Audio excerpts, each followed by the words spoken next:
not write anything for the first part of this class. Just listen. You can record, no problem. Never had a problem recording. In fact, I encourage it, but I don't want you to write any of this down. I just want you to listen. Every object that has mass, that has stuff, and I know you can define what that is. So in other words, like a car, what's a car? Well, it's everything on the inside of the shell of the car. So like, well, what is a wheel? What is an engine? So in other words, you can define things inside the car. What about the cup of Coke you have inside, right? So it's everything inside. We're kind of like the same thing. We are an object, but we have individual objects inside of us too, right? Our organs, our bones. So objects are really what you define them as. Objects like your book, but if your book is in your book sack, then like the book sack encompasses everything on the inside, okay? All objects are undergoing one of three things relative to their state of motion. In fact, motion is really the only thing an object possesses. When an object produces a force, it's not producing that force on itself, it's producing a force on some other object. You can't produce an unbalanced force on yourself. What I mean by that is you can't move yourself. And if you're like, well, dude, I move myself all the time. I'm like, nah, the ground is moving you, because if it's slick or you slip around, or if I do this, I go up in the air because of the ground, not because of me, because I can do those same motions and I'm not going anywhere. Objects can't move themselves. So my point is that to plant the seed for today's lecture, we have to understand that any object, the baseball, the javelin, the racket, the weights, we're going to be using a lot of weighted examples today. You, if you're identifying yourself as an object with your center mass, your mass, you, the object, is undergoing one of three options in terms of its relative motion. You are either speeding up, slowing down, or staying the same. And staying the same could be staying the same at 0, or staying the same at 20 miles an hour, 30 miles an hour. You know, think of something you know. All of these analogies, I try to use things you're familiar with. So you imagine your speedometer on your car, right? Where you may be at a red light, and you have a constant 0 velocity, a constant motion of 0. 0 is a number. And then when the light goes green, and let's say there's no one on the road, okay? It's 2 in the morning, you're coming back from Delta, and there's no one on the roads, okay? I can neither confirm nor deny that's happened to me before in my lifetime, but let's just pretend. You speed up to get to whatever the speed limit is, and then you hit cruise control and you stay at that speed. So you were at a constant at the red light, then you sped up or you changed velocity, and then you had a constant, and then I get to another red light, I gotta slow down. So the basis of exercises and doing workout exercises is kind of simple. Those joints have to speed up, slow down, or stay the same. That's the only options. You got to speed up, slow down, stay the same. And then here's the key thing. If any object is speeding up or slowing down, that means some kind of force has to be greater than some other kind of force. There has to be an imbalance to the forces. Thank you for letting me know. Sign roll, sign roll, sign roll, sign roll, sign roll. There must be imbalance. This is what I mean by that. If my son and I are playing tug of war, it's a common example I've used in class. If we're playing tug of war and both of us are pulling on the rope with the same amount of force, there will be no speeding up or slowing down if the forces are balanced, if the forces are tied. He has to pull more than me, or I have to pull more than him to speed the rope up. Okay? When your car goes from 0 to speeding up, that means that there's extra force due to friction from the road on your car that is speeding you up. There must be an imbalanced force. Something must be greater than something else in order to speed you up or slow you down. And then the tricky part is that when you have constant motion, constant speed, constant velocity. The forces must be balanced. Nothing can be greater than anything else if there's a constant speed. And the example I'm trying to give to you is that if we had a constant speed of motion, imagine this. Anybody? I know it's Wednesday and everybody's kind of down this week. I mean this Wednesday. Probably y'all didn't want to admit it, but y'all were probably up late watching Little Mermaid live. Maybe you made a drinking game out of it. I don't know.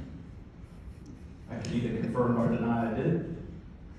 Do you guys remember as kids when you go to, I don't know, maybe you still do, you go to the fair and they had the little game with the ducks in the little river, right? Dude, I dominated at that game. I was a winner every time. So the river had a constant flow, right? In other words, it was a constant motion of the river, and you put a duck and the ducks kind of go around. Instead of doing curves, let's just pretend we had one river flowing across the class, and it was at a constant flow, and we dropped the duck on one side and it was just flowing with the river at a constant speed. My point is that if I were to speed the duck up faster than the flow of the river, some kind of force has to be greater. And if I was going to slow the duck down, some kind of force has to be greater. In other words, if something's going at the same speed, the forces have to be balanced. Any extra force in either direction is either going to speed it up or slow it down. When you step on, I'm going to use a scale to try to explain this next analogy of the elevators, okay? Next time you go on an elevator, does Griffin Hall have elevators? I forgot. Back in my day, I don't think we had it. So next time you take an elevator, say, no, I'm doing it for class, it's okay. You get in the elevator, and if you just have to pretend, you have to imagine thought experiments. What happens if I turn the muscles off this? We can do thought experiments. We have enough life data to do these thought experiments. You step on a scale, a mythical scale in the elevator, and you look down, and it's going to show your weight.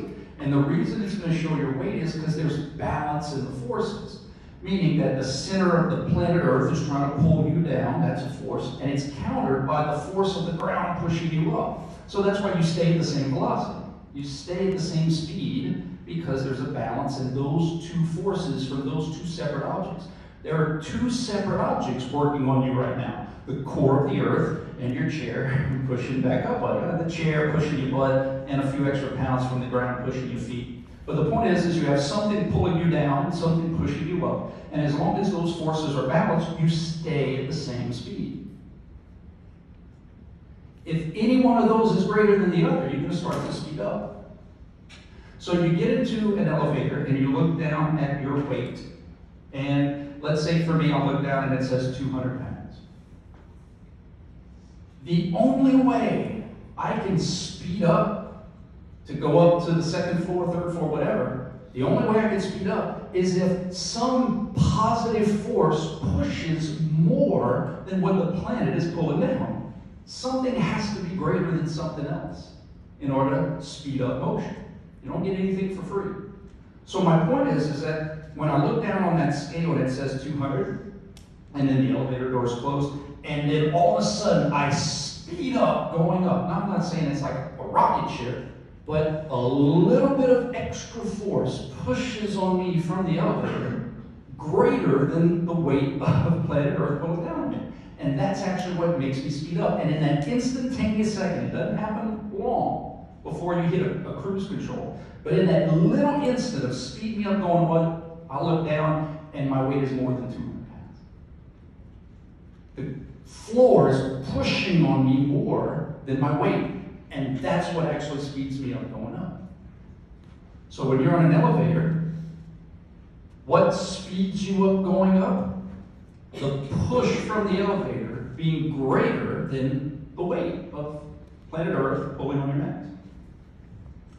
Now that doesn't last very long. In other words, you know when you're in an elevator, you're not going to keep speeding up. It's not a Disney ride. You're going to hit a cruise control. And when you're at that constant velocity, you don't even feel like you're moving. You know, you just kind of waiting around. You don't feel like the ground is constantly pushing up on you. You actually don't feel like you're moving at all.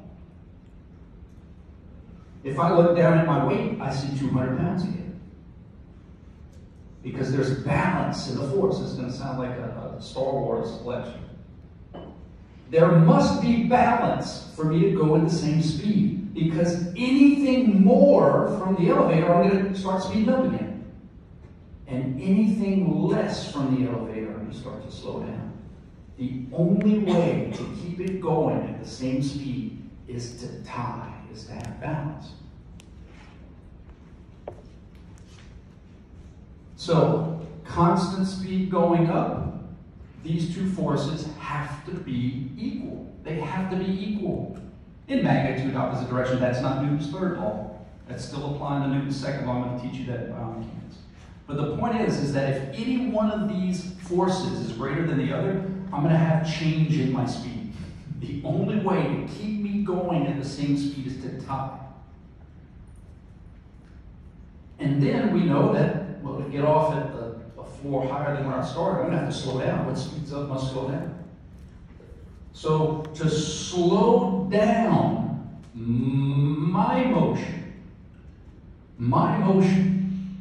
you may say, well, the elevator slowed me down. Well, the elevator's stopping sure got the ball rolling, but technically what slowed me down is my weight being greater than the elevator pushing me up. In other words, once the elevator, think of it like this. If you had a pin and you push the pin up in the air, once you stop pushing on it, then it's just going to fly up in the air.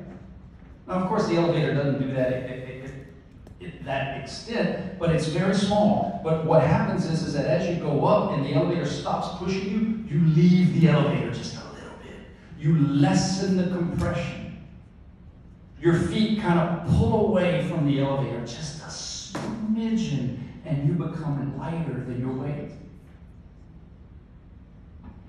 So what slowed you down going up? Thank you, planet Earth. I mean, imagine if I could just snap my fingers and turned off the concept of gravity, and the elevator was bringing me up, and then it stopped. I would just keep flying. Just keep flying up in the air. Does that make sense? Unbalanced forces speed things up and slow things down.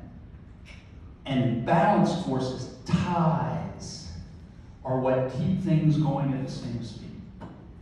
Now, let's talk about exercises in therapy, in the weight room. And again, I'm not saying there's not exceptions to the rules. We're going to get to the exceptions, but most exercises are termed slow and controlled motion. And I'm going to tell you why. I'm going to tell you why. Because if you speed up something just a little bit, just like the elevator, if you speed it up just a little bit, that means, and you have slow motion while you do it, that means you spend more time on that range of motion at a constant velocity. And if you spend the majority of that motion at a constant velocity, your muscles are actually doing the weight that they think they're doing. In other words, if you're bench pressing 200 pounds, you actually are bench pressing 200 pounds, the more you can keep the velocity constant. If you're speeding it up or slowing it down, that means something has to be greater than something else. And sometimes it's your muscles that have to be greater than the weight, but sometimes the weight is going to be greater than the muscles. And I'm not saying the weight increases, it's your muscle pull chooses to lessen up, let up. Think about it. What is the hardest part of a squat? The down, when you're at the bottom or when you're at the top? When does your face make like possessed faces, right? You're about to do a max, and you're like, Kelly Clarkson, right? It's at the bottom. Bottom. Think about when you're doing a max bench press, right? You take it at the top and you're like, okay, I got this. Oh my God! Right? The bottom part. Because that's when your muscles actually have to be working more than the weight. But once you get it moving, and when it's time to lock out at the top, that's kind of the easy part, right? You're like, and then your face kind of lets off. Because that's when your muscles let planet Earth slow you down. So my point is that when I was in college, I was taught that concentric contraction, the muscles are working greater than the weight. And I was taught eccentric contraction, the muscles are working less than the weight, and isometric their time. And I'm here to tell you that's not necessarily the case. It depends on where you're in the range of motion. What speeds up must slow down. Meaning, if I go from the top floor to the bottom floor, and I know I have to speed up coming down, the elevator pulls away from my feet, lessening the push, lessening the compression, letting planet Earth speed me up. But guess what? When it comes time to slow me down, the bottom of the elevator has to push more than my weight in order to slow me down. Well, that was the same direction of motion. And it's the same thing when you're doing exercises. We have to break these repetitions into segments. We have to go into the rabbit hole a little bit further. Now, it's not just flexion, extension, flexion, extension, flexion, extension. Now it has to be speeding up extension. Constant speed of extension, slowing down extension. Speeding up flexion, constant speed of flexion, slowing down flexion. And think about it. When you're doing curls, what's the hard part? It gets easier, right? It feels easier when the planet slows you down. And it's a lot harder when your muscles have to slow you down. When your muscles have to be greater to change your direction, that's when life gets tough. And there are pieces of equipment that can normalize that. They're extremely expensive. Isokinetics, right? That can vary the resistance of the flow. We have what we have. And I'm just letting you know that there's limitations. It's not that it's bad, it's great. But you guys are going to have to know where these windows are, where these fluctuations are, of who's working greater, who's working less. Let's do an example of what I'm trying to tell you on the booklet.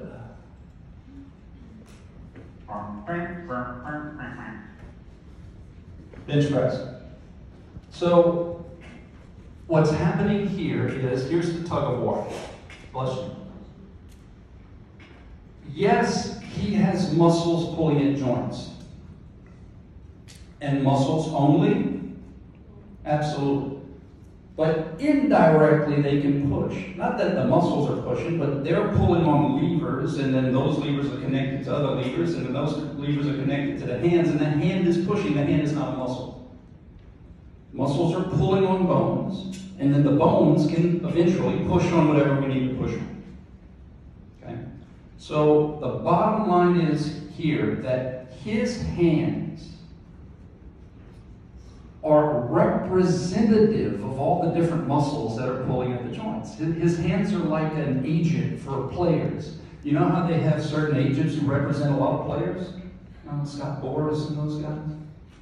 His hands are representations of the muscles that are influencing joint motion. So the bottom line here is, here's our tug of war. You have planet Earth pulling. I know it's pulling on all the bar and all the plates, but we can do an average of that. Left, right, front, back, up, down. It's called the center of mass. Planet Earth, not the ground, 3,000 miles down in the core of the Earth is a little force. It's 225 pounds of force, trying to make that bar come down. Half of that to hold this position is in his right hand, and the other half is on his left hand. In other words, half is here and half is there. And the sum total of those two, if he's holding it in that position, is going to be 225 pounds. It's no different than if you stepped on a scale. If you maintain a constant velocity, it stays the same. When you were a kid, you got on a scale and you jump on it and bound on it. The ones that had the needles, you'd see how it would go higher, right, when you jumped on it. Do you know what I'm talking about? Give me a little yeah. When you stepped on a scale and all of a sudden you started bouncing on it, and the scale would go further and higher, but you notice it would fluctuate. Sometimes it would be more, sometimes it would be less. That's what I'm trying to get to. So if he's holding this position, he's actually doing 225 pounds. When I say doing, his hands are actually representing. His hands are actually feeling 225. Think of this as being on the bottom floor. The elevator is going to start to go up. We have to speed up the bar. And I know because if we speed up the bar, we have to speed up horizontal adduction, we have to speed up elbow extension, but we have to make the elevator go up. We have to speed it up. For us to speed up that elevator, the planet can't speed it up going up, the planet's pulling down. Our hands have to push more than 225 to make the bar go faster, to speed it up. So when he speeds up the bar going up, he's actually doing more than 225. Now, this, again, guys, if he were to try to speed it up as fast as possible, he would do one of two things. Throw the bar up into the air, or push it so fast that his fingers would have to catch it on the bottom. I think we're in agreement that most people would probably, just like in an elevator, want to speed it up and then maintain a constant speed as it goes up. Now, the positive in maintaining that constant speed is, once you have it going at a set speed, he is no longer doing more than 225. Once he has it going at a constant speed, he is immediately doing 225 again. Because anything greater than 225 would keep speeding it up. And anything less than 225 would start to slow down. The only way to keep it going at the same speed is to tie. So when you're doing a bench press and you're moving it up, you're not necessarily doing more than 225 the entire way up. If you have a constant speed, you're actually doing the weight you think you're doing. Now, what speeds up must slow down. So what's going to happen is when you start to get to the end of your range of motion, your muscles, working through their lawyers, are going to start to lessen the push on the bar. You're going to let off.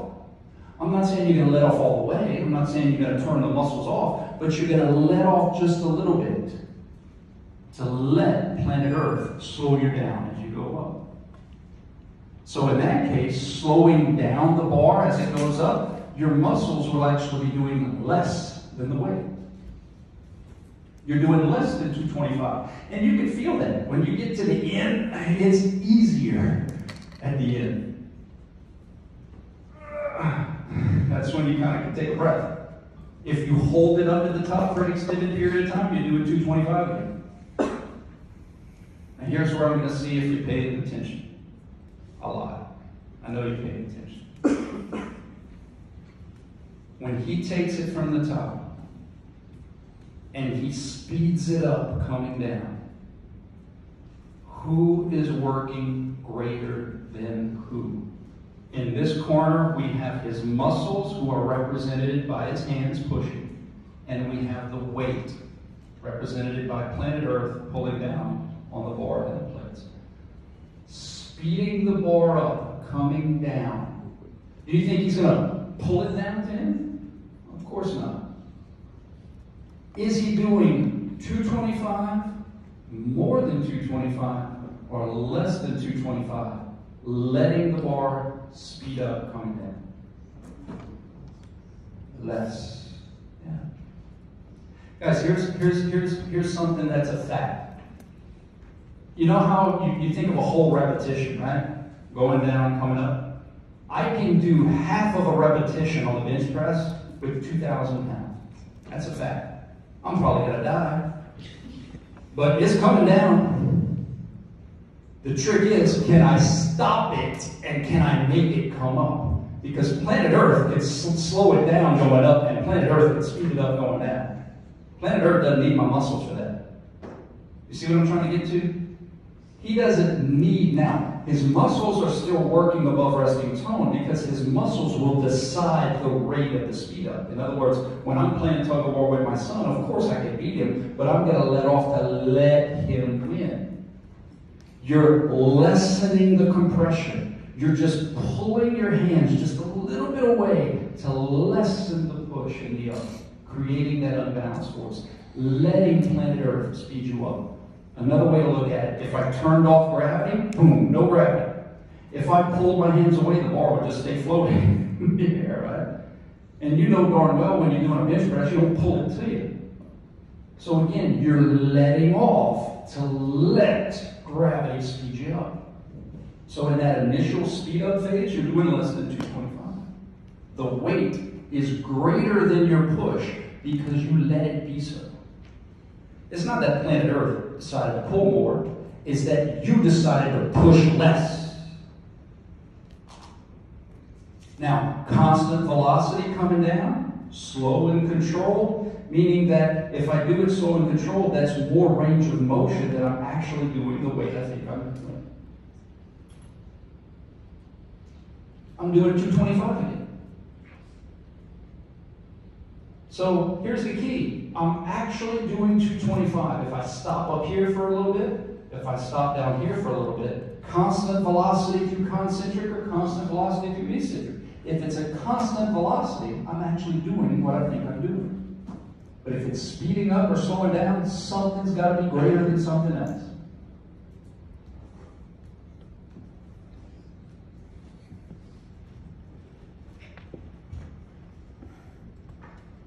Any questions before I get into a plethora of examples? Your weight is too light. If you do just the bar versus 225. Like if you come back, that's the less, you know, if you're doing just the bar. Well, are you worried? You see, I think whenever you're doing just the bar, you know, you have so much. Look at the season. If you're doing 225, that'll be more constant. Any questions? Okay, guys, here is, now you can write, because I'm going to give you some questions, okay? So I want to make sure you understand the questions, and I'm going to give you time to discuss with your neighbor, or the voices in your head, or both.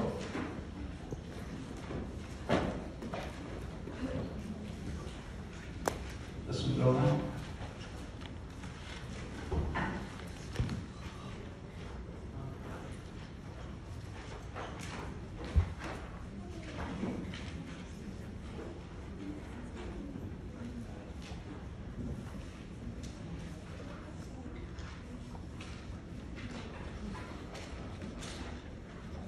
Hey guys, sorry if you can't see this. That was working on that. All right, I'm going to start off with an exercise that most of you are familiar with. That's great. If you're not familiar with it, it doesn't matter. I'm not familiar with gymnastics, but I can still analyze motion. Why? Because motion is the same thing. It really doesn't matter when you know the pieces and you know what to look for. That padding can't be pulling on the shin. It can only push on the shin, okay, in terms of looking at an external force trying to influence motion. So here's the question. Things that we've done in previous classes. Identify who's working because of why they're working. External force trying to flex my knees, I need to be working the extensors in this exercise. And I'm going to be working the extensors whether I'm extending or flexing. Why? Because that pad is trying to flex me the whole time. Same external force, same agonist. Variations in motion is going to be because of the variations in the types of contractions that those agonists do, the types of work. Now here's the fun part. When we go into the rabbit hole a little further, we know that it's not just extension and flexion, extension and flexion, extension and flexion. It's going to be, hey, I got to speed up extension. And then if I'm doing it slow and controlled, I want to maintain a constant speed of extension. And then I'm going to slow down the extension so that I can eventually speed up the flexion and have a constant speed of flexion. And then I got to slow down the flexion. Now we are going to make some assumptions. We are not clangers in this class. In other words, we're not going to let the weights clang. We're going to maintain tension on those agonistic muscles to fluctuate the work. So that's our first given. So here's your question. Speeding up the knee extension from this exercise. Now again, if someone's like, am I speeding up the whole way? If you sped up the whole way, you literally kick the padding off of it, and people would look at you and funny. Slow and controlled, so that constant velocity, you can actually do the weight you think you're doing. Okay? Speeding up knee extension. Constant speed of knee extension. And when you say, well, it's angled, yeah, there's angular speed. It's okay. Right? Physics nuts. Love it. Speeding up extension. Constant speed of extension, and then what speeds up has to slow down. You got to slow down the extension. Let's pretend she holds it there for a second. Maybe they're going to do another photo. Hold it there for a second. Just like the elevator. And then come back down. Speeding up flexion, constant speed of flexion, slow down flexion. I would like for you to tell me things like speeding up extension. What are my agonists? How are they working? Who's winning the tug of war? Who has to be greater than who influencing the motion? Does the machine have to be greater, or do my muscles have to be greater? And yes, my muscles are represented by my shins, but it's still my muscles pulling on the bones and the bones pushing on the external force. So the game is, who is greater than who? My muscles or the weight, the external forces in this case. And you have to answer that for speeding up extension, constant velocity of extension, slowing down extension. Speeding up flexion, constant flexion, slowing down flexion. 1, 2, 3. Oh, you kept it up there, right? So 1, 2, 3, 4. Keeping it up. 5, 6, 7. 7 phases. Speeding up extension, constant velocity of extension, slowing down extension. Constant velocity of being extended. Right? You're going to hold it there for a second. And then speeding up flexion, constant speed of flexion, slowing down flexion. Ready? Go.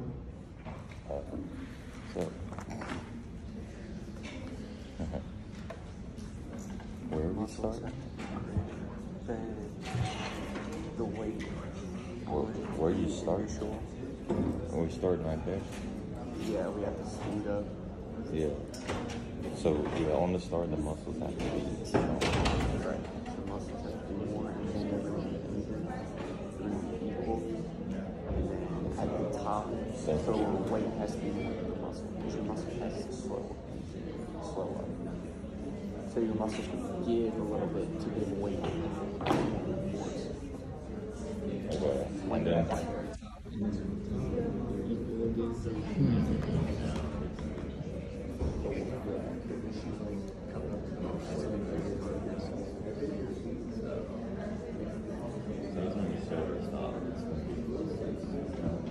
I'm sure there's an exception.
Really now.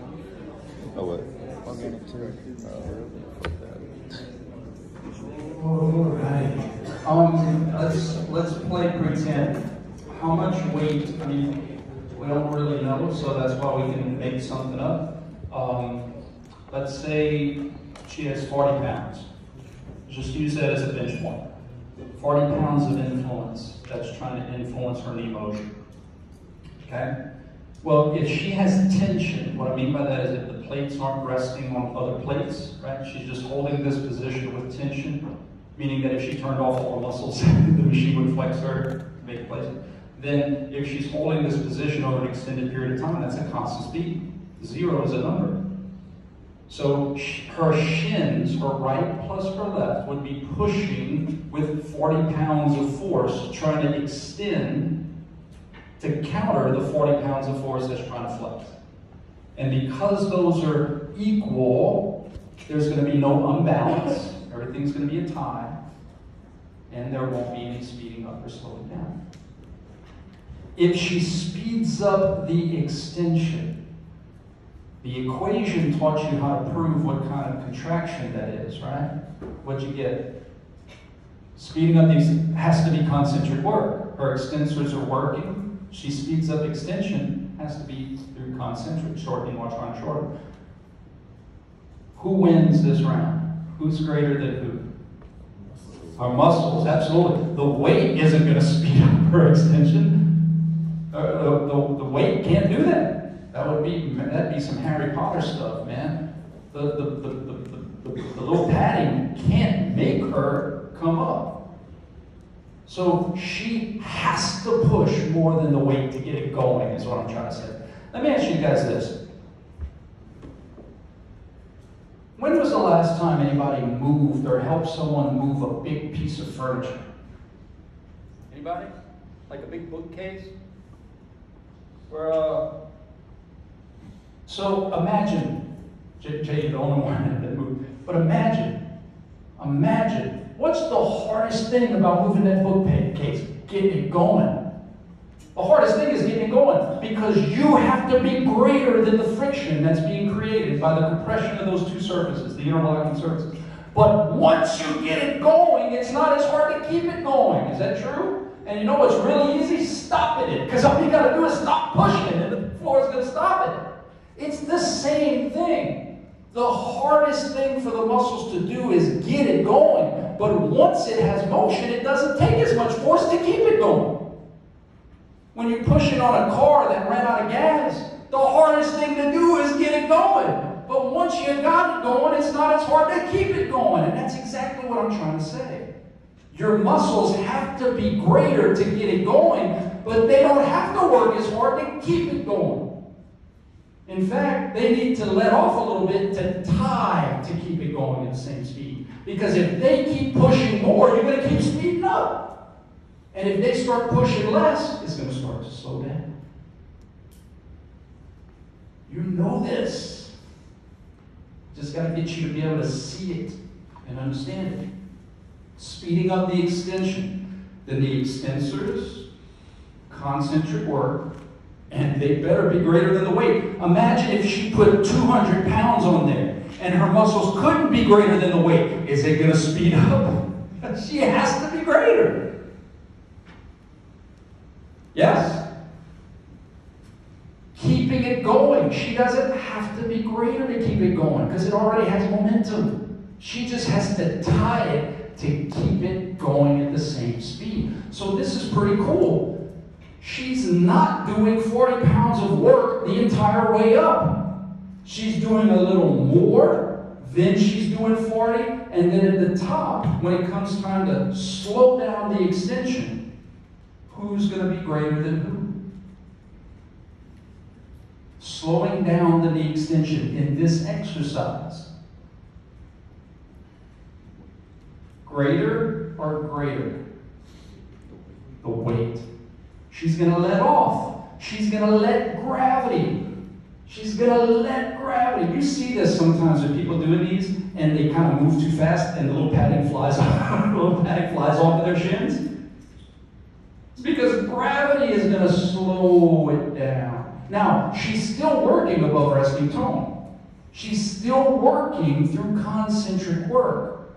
But she's going to let off. She's going to lessen the innervation of those muscles to pull just a little bit less to let the weight be greater. That's the key. It's not that the weight magically becomes more mass. It's that her muscles allow the weight to be greater than their influence.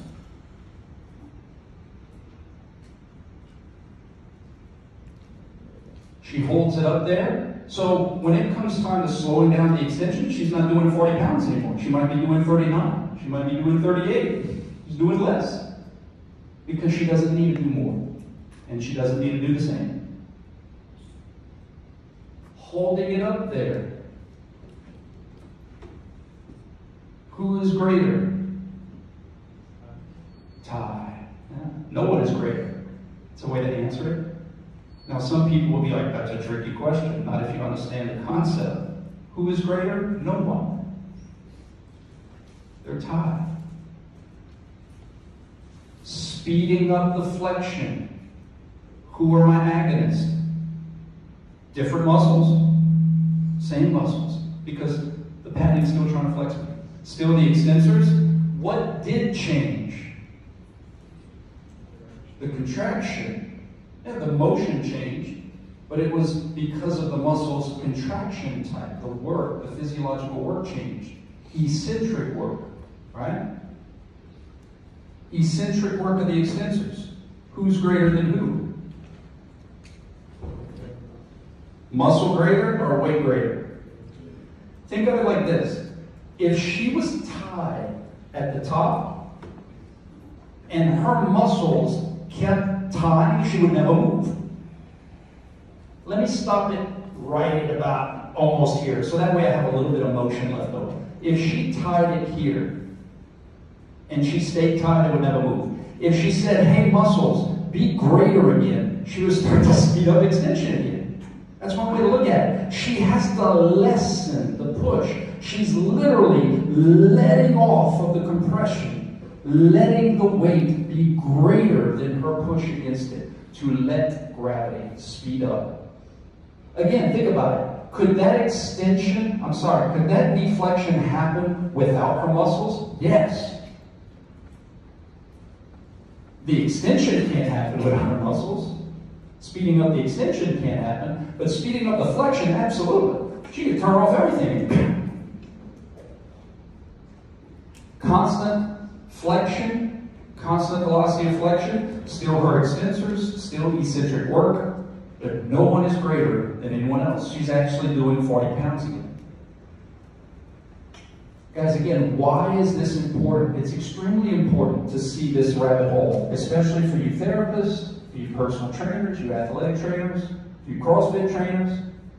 Seeing about these fluctuations, and man, in this window, my muscles have to be greater, and in this window, they have to be less. And when you're doing plyometric stuff, I'm going to get to what that means on Friday, but when you let the weight speed up, and then you have to slow it down and speed up, you're putting all your eggs in one range of motion basket, and your muscles are going to get much stronger in that one basket. And guess what? They're going to get weaker in the other end because you're putting all your eggs on one side. It creates imbalances there. I'm not saying you shouldn't do it. I'm saying you need to be aware of what's happening. When you let the weight free fall, and then you try to slow it down and speed it up, you create imbalances.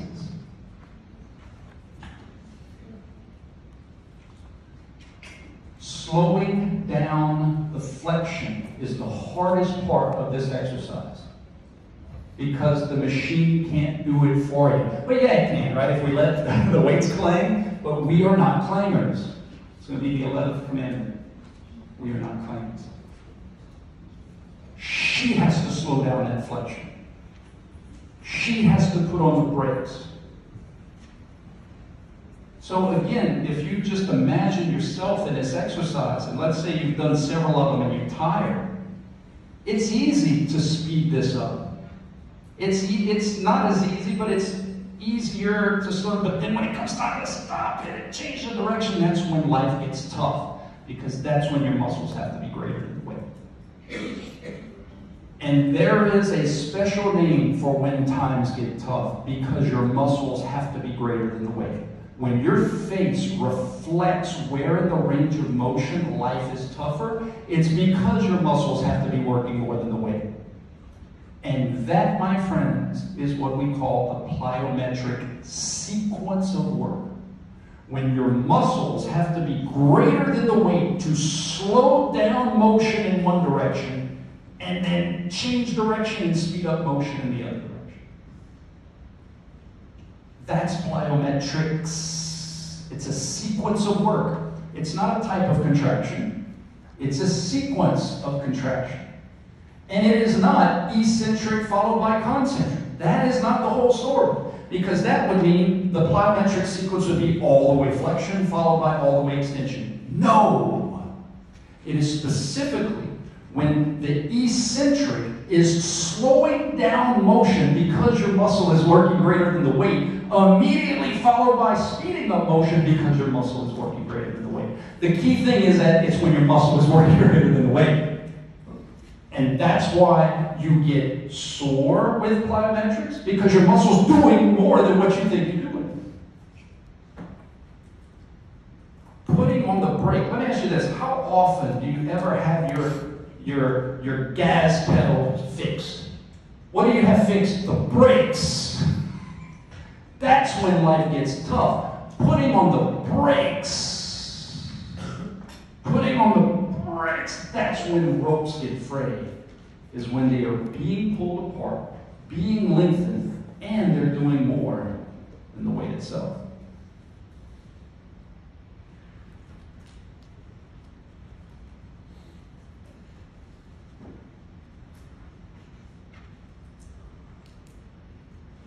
One more.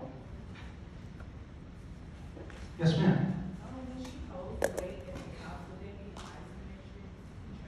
Absolutely. If she holds it there for an extended period of time, right? If she constantly holds it. Now, there is no isometric when you pass through zero. So in other words, if I change my direction, like on a squat on the bottom, I'm going to get slower and slower and slower and slower, change my direction faster and faster and faster. I'm going to be passing through zero. In other words, there's going to be an instantaneous part where I'm going to have zero velocity as I change my direction, but I'm not keeping it there. So in essence, zero serves as the last window from negative velocity to zero, and zero serves as the first number of positive velocity on the day. So if she maintains that zero over time, then absolutely, you're very welcome.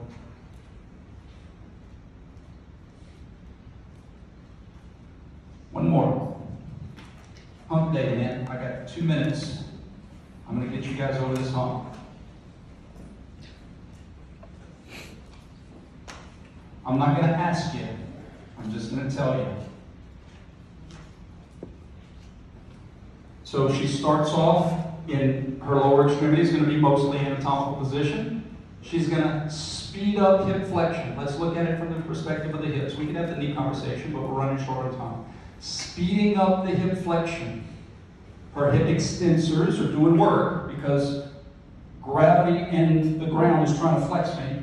So her hip extensors are doing work. She's letting off. She's letting planet Earth and the ground speed me up. Look, it's easy to speed. I can speed up 2,000 pounds. It's going to cry. She's letting it speed up.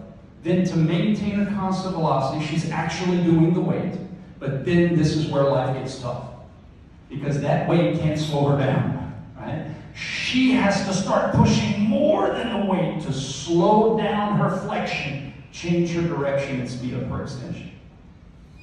And that specific sequence, slowing down the flexion when you're working more than the weight, immediately followed by speeding up the extension because you're working more than the weight, that is plyometrics. That is the specific window of the plyometric sequence.